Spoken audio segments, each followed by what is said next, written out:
गांव धर्मपुर चारों ओर से हरे भरे खेतों से घिरा हुआ था।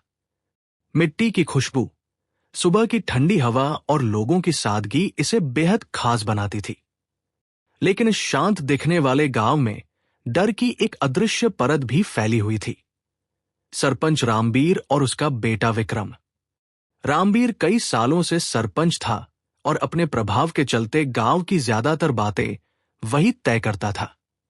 उसका बेटा विक्रम युवा था, लेकिन घमंड और सत्ता ने उसे बेपरवाह बना दिया था। वो अक्सर लोगों को तंग करता, लड़कों को बिना वजह डांट देता और लड़कियों को देखकर अभद्र टिप्पणी कर देता। गांव वाले उसकी करतूतों से नाराज तो थे, लेकिन सरपंच के डर से कुछ बोल नहीं पाते थे। नेहा का सपना। धर्मपुर के बीचों बीच एक छोटा सा पक्का घर था जहां नेहा अपने परिवार के साथ रहती थी। नेहा पढ़ने लिखने में तेज थी और उसका सपना था कि वो आगे चलकर शिक्षक बने। वो मानती थी कि शिक्षा ही वह रास्ता है जिससे लड़कियां भी आत्मनिर्भर बन सकती हैं। उसका परिवार गरीब था, पर उसकी मेहनत ने उसे गांव में सबसे अलग पहचान दिला रखी थी। माँ पिता दोनों उसकी पढ़ाई में हमेशा उसका साथ देते। हर सुबह नेहा साइकिल से कॉलेज जाती, सड़क पर खेतों के बीच से गुजरती हुई हवा से बातें करती। वो हमेशा मुस्कुराती रहती थी। लेकिन कुछ महीनों से उसकी मुस्कान में डर का साया आ गया था, क्योंकि रास्ते में अक्सर विक्रम मिल जाता था। विक्रम का व्यवहार। शुरुआत में विक्रम सिर्फ रास्ता रोककर बेकार की बातें करता था, लेकिन धीरे धीरे उसका व्यवहार और खराब होता गया। नेहा ने अनदेखा किया, सोचकर कि शायद वो खुद ही बंद कर देगा। लेकिन एक दिन उसने कॉलेज से लौटते समय देखा कि विक्रम उसके पीछे पीछे बाइक से आ रहा है। उसने कुछ दूरी पर उसे रोकने की कोशिश की, पर नेहा तेज चलती रही। घर पहुंचते पहुंचते उसका चेहरा पीला पड़ चुका था। उसने वो घटना अपनी मां को बताई। मां का दिल दहल गया, लेकिन वह जानती थी कि सरपंच के परिवार से उलझना आसान नहीं। पिता भी बात सुनकर चिंतित हुए। वे चाहते थे कि उनकी बेटी निर्भय होकर पढ़े, लेकिन विक्रम का नाम सुनकर सामान्य किसान भी डर जाता था। गांव का माहौल। गांव के लोगों को सब पता था, पर वे सिर्फ कानों में फुसफुसाकर बातें करते थे। विक्रम से कौन उलझे? सरपंच का लड़का है, कुछ भी कर सकता है। बेचारी लड़की है, संभल कर रहना चाहिए। लोगों के ऐसे विचारों से नेहा और भी परेशान हो जाती। लेकिन उसने अपने सपने के सामने हार मानने से इनकार कर दिया। वो दिन जिसने सब बदल दिया। एक शाम जब नेहा कॉलेज से लौट रही थी, विक्रम अचानक रास्ते में खड़ा दिखाई दिया। उसने सामने आकर उसकी साइकिल रोकने की कोशिश की।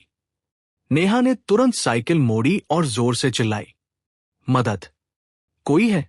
उसकी आवाज दूर तक खेतों में काम कर रहे मजदूरों तक पहुंची। दो लोग दौड़ते हुए आए और नेहा की ओर भागे। विक्रम उन्हें आते देखकर घबरा गया और बाइक पर चढ़कर वहां से भाग गया। नेहा कांप रही थी। काफी देर तक वह बोल नहीं पाई। मजदूरों ने उसे पानी पिलाया और घर तक छोड़कर आए। परिवार का फैसला। उस रात घर में गहरी खामोशी थी। नेहा की मां रो रही थी और पिता गुस्से से कांप रहे थे। वे समझ गए थे कि अब चुप रहना सही नहीं। पिता बोले, बेटी, अब हम डरकर नहीं बैठेंगे। कल थाने जाएंगे, चाहे कोई कुछ भी कहे। नेहा ने भी हिम्मत दिखाते हुए सिर हिलाया। पुलिस कार्रवाई और गांव की एकजुटता। अगले दिन नेहा और उसका परिवार थाने पहुंचा।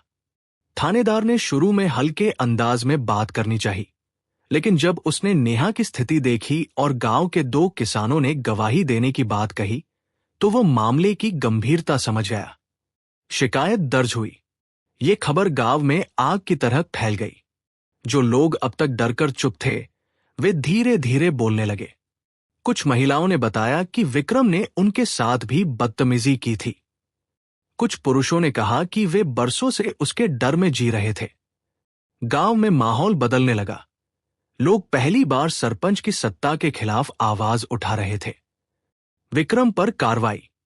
पुलिस ने विक्रम को पूछताछ के लिए बुलाया। सरपंच ने अपनी सियासी पहुंच का इस्तेमाल किया। लेकिन इस बार मामला दबा नहीं।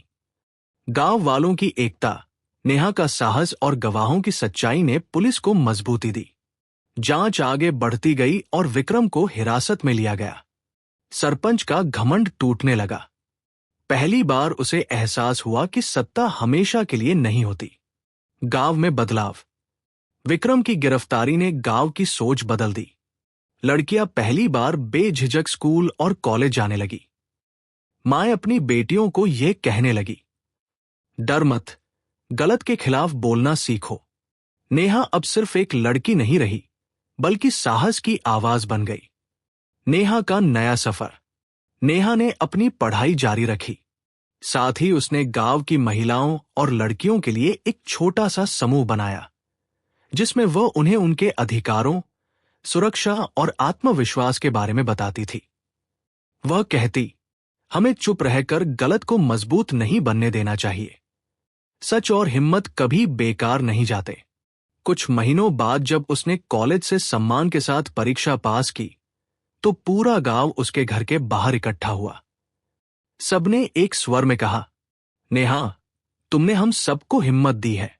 उस दिन धर्मपुर गांव सच में बदल चुका था।